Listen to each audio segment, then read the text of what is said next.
بحوالہ صحیح مسلم حدیث نمبر 2230 رسول اللہ صلی اللہ علیہ وآلہ وسلم نے ارشاد فرمایا کہ جو شخص کسی غیب کی خبریں بتانے والے کے پاس جائے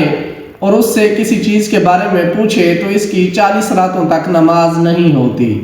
تو سامعین کرام، بیان کردہ حدیث میں بڑی اہم معلومات ہمیں ملی ہے کہ جیسے آج کل کے موجودہ دور میں ہر بندہ کوئی نہ کوئی غیب کی خبریں بتانے والے کے پاس گیا ہوتا ہے، کوئی فال نکلوانے کے لیے گیا ہوتا ہے، کوئی گھر کے حال احوال معلوم کرنے کے لیے گیا ہوتا ہے، کوئی دشمن کی خیر خبر لینے کے لیے گیا ہوتا ہے۔ تو یہ ایک صحیح نہیں ہے، اسلام میں اس چیز کی ممانعت ہے، شریعت اس چیز کی نفی کرتی ہے۔ ہمارے نبی نے فرمایا جو بندہ اس طرح کے کام میں ملوث ہوگا تو اس کی 40 راتوں تک نماز نہیں ہوگی۔ تو ویسے بھی میں آپ کو بتا دوں کہ میکسیمم دنیا کے اندر دھوکہ چل رہا ہے،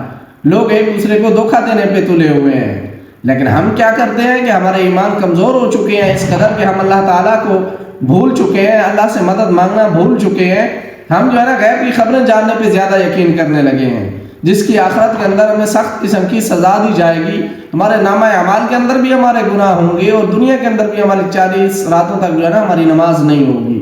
تو ہمیں اس طرح کے گناہوں سے بچنا چاہیے، بلکہ اس طرح کی غلطیاں نہیں کرنی چاہیے، اللہ تعالیٰ سے مدد مانگنی چاہیے۔ اللہ تعالیٰ قرآن مجید میں ارشاد فرماتے ہیں وَمَن يَتَوَکَّلْ عَلَى اللَّهِ کہ جس نے اللہ تعالیٰ پر بھروسہ کر لیا فَهُوَ حَسْبُهُ تو میں اس کو کافی ہوں، یعنی اللہ کی ذات اس کو کافی ہے۔ تو ہمیشہ اپنے ہر معاملے میں اللہ تعالیٰ سے مدد طلب کریں، اللہ تعالیٰ پر ایمان رکھیں، آپ کے ساتھ کبھی دنیا کے اندر کوئی مشکل نہیں ہوگی، کبھی آپ کو کسی چیز کے بارے میں کوئی ڈر یا خوف محسوس نہیں ہوگا، بلکہ آپ دنیا کے اندر بالکل اللہ تعالیٰ کے دیے گئے اطمینان کے ساتھ زندگی بسر کریں گے، آپ کی زندگی بڑی پرسکون ہو جائے گی۔ تو غیب